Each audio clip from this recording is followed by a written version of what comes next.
The cargo bay of the Wandering Star was supposed to be empty when Captain Ryan Cross ran his post-flight inspection. So finding a woman huddled behind a stack of supply crates sent his hand immediately to the weapon at his hip. She was clearly not human. Her skin a luminous orange that seemed to glow faintly in the dim lighting. Her blonde hair matted and dirty, falling across shoulders that trembled with either cold or fear. When she looked up at him with wide purple eyes, Ryan saw desperation so raw it made his chest tighten. "Please don't call security," she whispered, her voice melodious despite its tremor. "Please, I'll do anything, just don't turn me in." Ryan kept his weapon drawn but didn't aim it at her. Years of running cargo across disputed territories had taught him to be cautious, but something about her fear felt genuine. "I'm going to need more than that. Who are you, and how did you get on my ship?"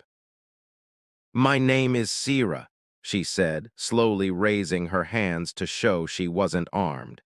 "I stowed away when you docked at Helios Station. I was hiding from the Corsairs. They've been hunting me for 3 weeks, and I ran out of places to hide." She stood slowly, and Ryan saw she wore the torn remnants of what had once been expensive clothing, now stained and damaged. "I didn't know whose ship this was. I just saw an opportunity and took it." "The Corsairs?" Ryan's grip on his weapon tightened.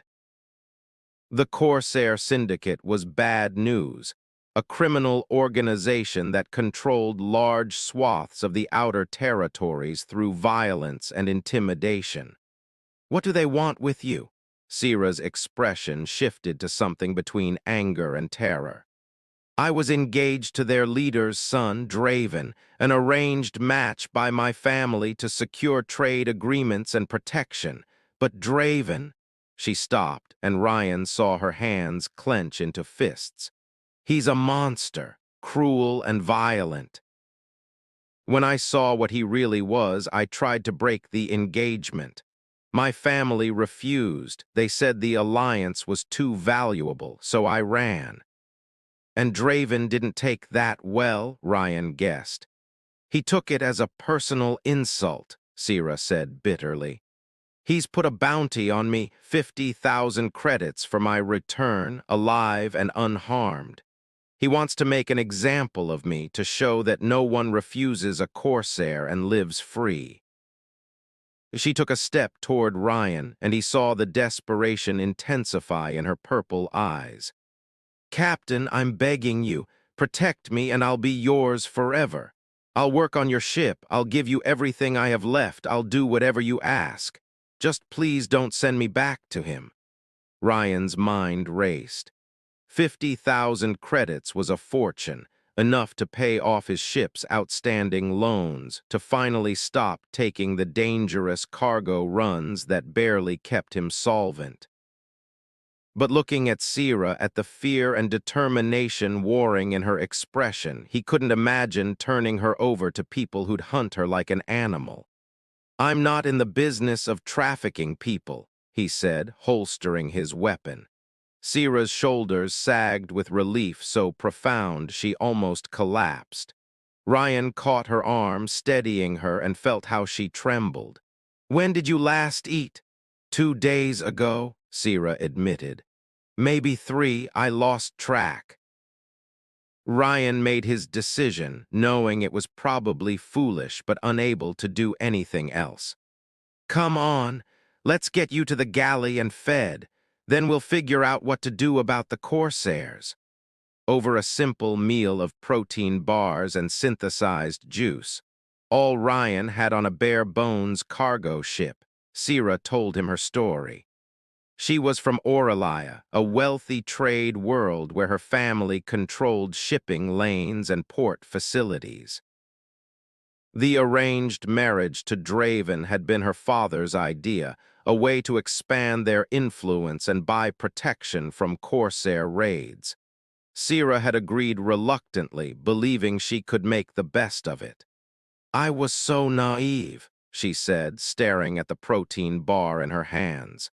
I thought I could change him or at least maintain my own dignity within the arrangement. But Ryan, the things he wanted. She shrugged. He didn't want a wife. He wanted property.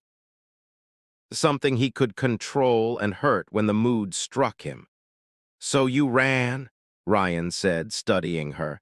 In better circumstances, cleaned up and rested, Sira would be stunning. Even now, exhausted and afraid, there was a strength to her that he found compelling. 3 weeks is a long time to stay ahead of the Corsairs. How'd you manage it? I'm smarter than Draven gives me credit for, Sira said with the first hint of a smile Ryan had seen from her. I know shipping routes, docking procedures, how to blend into port crowds. My family's business taught me useful skills, even if they thought I was just decorative. The smile faded. But I'm running out of money, out of safe places to hide. When I saw your ship preparing to depart Helios Station, I took a chance. Lucky for both of us, I'm headed to the frontier territories, Ryan said. The Corsairs have less reach out there. We'll get you somewhere safe, somewhere you can disappear and start over. Sira looked at him with such gratitude that Ryan felt uncomfortable. Why are you helping me? You don't know me. That bounty could change your life. Blood money isn't worth having, Ryan said simply. And I've seen what the Corsairs do to people. Nobody deserves that, no matter what they did or didn't do. He stood, collecting their empty wrappers. You can take the spare cabin. It's not much, but it has a bed and a shower. Get some rest. We've got a 3-day journey ahead of us. Ryan, Sira said softly, and when he turned back, she was looking at him with something beyond gratitude in her purple eyes. Thank you. I meant what I said. I'll find a way to repay this, however long it takes. The first day passed uneventfully. Ryan ran his normal systems checks and course corrections while Sira stayed mostly in her cabin, recovering from weeks of running. When she emerged for meals, Ryan noticed she'd showered and was wearing clean clothes from his emergency supply kit. They were too large for her, but she'd tied them to fit, and her blonde hair was clean and braided simply down her back. Tell me about yourself, Sira said over dinner that evening. You know my story. What's yours? How does someone end up running cargo alone on a ship like this? Ryan hesitated, unused to sharing personal details. But something about Sira's genuine interest loosened his tongue. He told her about growing up on Earth's colonies, about his parents who died in a transport accident when he was 20, about buying the Wandering Star with his inheritance and trying to make a living on the fringes of civilized space. It's lonely work, he admitted. Most runs I don't see another person for weeks at a time, but it's honest and it's mine. No bosses, no corporations telling me what to haul or where to go. It sounds like freedom, Sira said wistfully. I've never had that. First, my family controlled every aspect of my life. Then I was promised to Draven. I've never made my own choices about my future.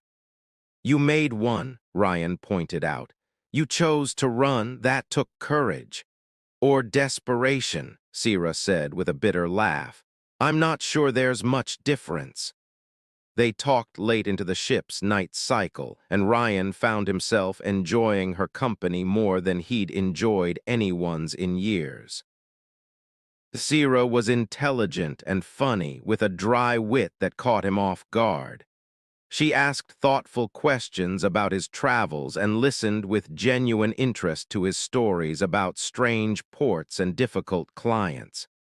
The second day, disaster struck. Ryan was in the cockpit when the proximity alarm screamed to life. 3 ships had appeared on his scanners, moving to intercept. Their signatures were unmistakable, Corsair raiders, fast and heavily armed. Sira! Ryan shouted, already pushing the engines to maximum. Get up here now. She appeared within seconds, saw the display, and went pale. They found me, but how? I was so careful. Doesn't matter now, Ryan said grimly, his hands flying over the controls. The wandering star was fast for a cargo ship, but she was no match for dedicated raiders. Hold on to something. This is going to get rough. The next 20 minutes were a nightmare of evasive maneuvers and near misses. Ryan pushed his ship harder than he'd ever dared, weaving through an asteroid field that made Sierra gasp with fear. The Corsairs followed, their superior weapons chewing up asteroids that Ryan used for cover. They're hurting us, Ryan realized with sinking dread. Pushing us toward that large asteroid cluster. They'll trap us there. Then don't go there, Sierra said, her voice surprisingly steady despite her white-knuckled grip on the co-pilot's chair. Ryan, I know you're trying to protect me, but maybe it's time to face this. Let them take me. You've done more than enough. Not happening, Ryan interrupted fiercely. I don't abandon people, Sierra, especially not to bastards like the Corsairs. An idea struck him, dangerous and probably stupid, but their only chance. Can you handle basic helm controls? Yes, I think so. Why? Because I need you to fly straight at that asteroid cluster when I tell you to. Full speed, no hesitation. Ryan was already unstrapping, moving toward the weapons console. I'm going to give our friends something else to think about. The Wandering Star wasn't a warship, but she had basic defensive weapons for dealing with pirates. Ryan had never used them in actual combat before, but he'd practiced in simulators. His hands moved with more confidence than he felt, targeting the lead Corsair ship. Now, Sierra, he shouted. Straight ahead, full speed. Sierra grabbed the helm controls and pushed forward. The ship surged toward the asteroid cluster while Ryan fired, his shots connecting with the lead Corsair's engines. The ship spiraled away, trailing debris, and the other two Corsairs broke formation to avoid it. Hard to port, Ryan commanded, and Sierra responded instantly, her instincts proving as sharp as her intelligence. They dove beneath a massive asteroid, emerged on the other side, and suddenly had clear space ahead of them. Ryan retook the helm, pushing the engines into emergency override. Damage report. Minor hull scoring, shields at 60%, Sierra read from the console, her voice shaking but clear. Ryan, that was incredible. Where did you learn to fight like that? Desperation, Ryan said with a grim smile. Turns out there's not much difference between that and courage after all. He activated their emergency jump beacon. We're heading to Outpost 17. It's a neutral port. The Corsairs won't dare attack us there. We'll be safe. But as they made the jump to hyperspace, leaving the Corsairs behind, Ryan knew this wasn't over. The Syndicate had found them once. They'd find them again. Outpost 17 was exactly as rough as its name suggested. A ramshackle collection of modules and docking rings that served as a way station for smugglers, refugees, and anyone else who needed to avoid official scrutiny. Ryan docked the Wandering Star and immediately set about arranging for repairs while Sierra stayed aboard, too recognizable to risk being seen. We need a long-term plan, Ryan said when he returned, finding Sierra standing at the main viewport and staring out at the chaotic port traffic. The Corsairs are actively hunting you now. Running won't work forever. I know, Sierra said quietly. Ryan, I've been thinking there might be another way. She turned to face him. My family has rivals, other shipping corporations who'd love to see my father's Corsair alliance collapse. If I could get evidence of what Draven really is, proof of his crimes, I could use it to break the engagement formally and publicly.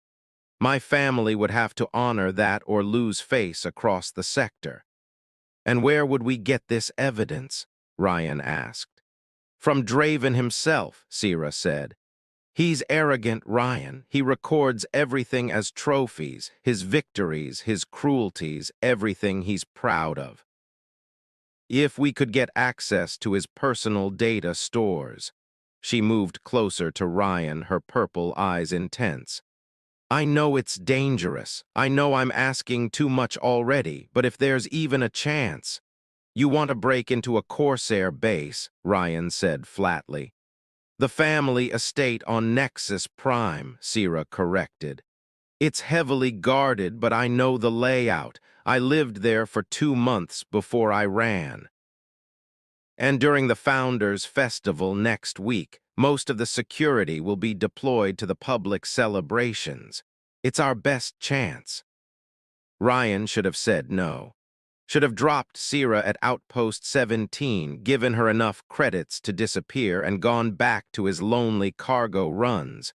But looking at her, at this woman who'd survived weeks of running, who'd kept her wits during a space battle, who was brave enough to propose infiltrating her enemy's stronghold, Ryan knew he was already lost.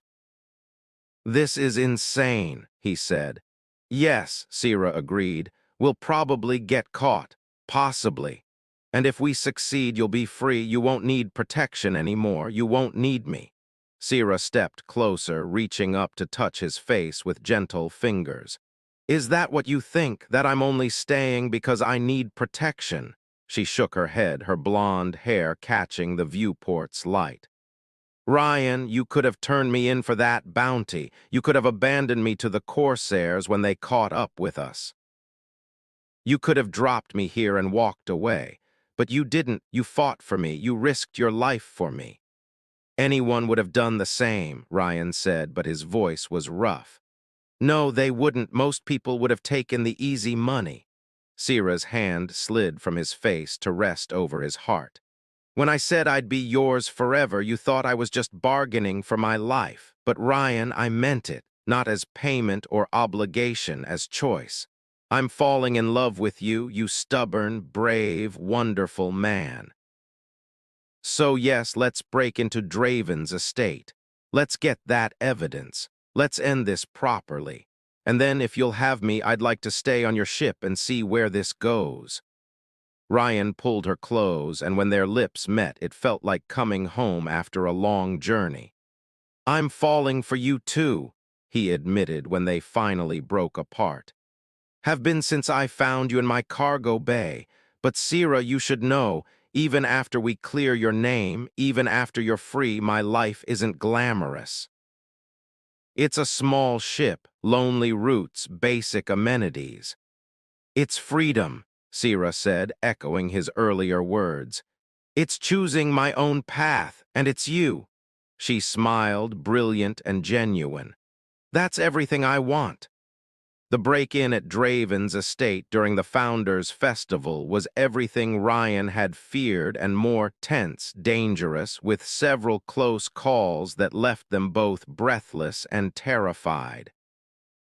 But Sierra's knowledge of the layout proved accurate, and her hacking skills, learned from managing her family's shipping network, cracked Draven's security.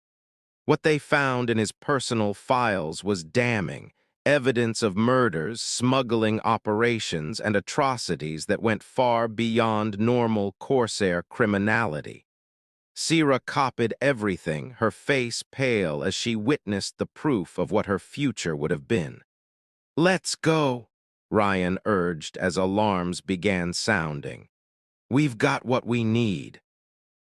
They made it back to the Wandering Star with security forces minutes behind them, jumped to hyperspace, and transmitted the evidence simultaneously to Sierra's family, the Corsair leadership, and every major news network in the sector. Within hours, Draven was in custody. The engagement was formally dissolved, and Sierra's family, publicly humiliated by their association with such obvious criminality, issued a statement supporting their daughter's brave exposure of Corsair crimes. "It's over," Sierra said, watching the news feeds in disbelief. "I'm actually free." "So what now?" Ryan asked, even though he hoped what her answer would be. Sierra turned to him with a smile that lit up her entire face. "Now I keep my promise. I'm yours, Ryan Cross, for as long as you'll have me, your co-pilot, your partner, your lover, whatever you need." "Just you," Ryan said, pulling her close. "That's all I need, just you." Years later, when people asked Ryan Cross how a simple cargo runner ended up with the most beautiful partner in the sector and a thriving shipping business, he'd smile and say, "It started with a desperate plea and a woman hiding in his cargo bay." But the truth was simpler. It started with a choice to protect someone who needed help, and it blossomed into something neither of them had expected to find. Love that transcended danger, species, and circumstance. Sierra had promised to be his forever in exchange for protection. But what she'd actually given him was far more valuable: partnership, adventure, and the knowledge that sometimes the best things in life come from strangers who stumble into your ship and change everything. The bounty hunter who eventually tracked them down found not a frightened fugitive, but a confident woman working the helm of a successful shipping vessel. Standing beside a man who looked at her like she hung the stars. The hunter took one look and walked away, recognizing that some prizes weren't worth claiming, and some happy endings were better left undisturbed. Protection had turned to partnership, and partnership had turned to love. And in the vast emptiness of space, Ryan and Sierra had found something truly rare: a home in each other's hearts forever.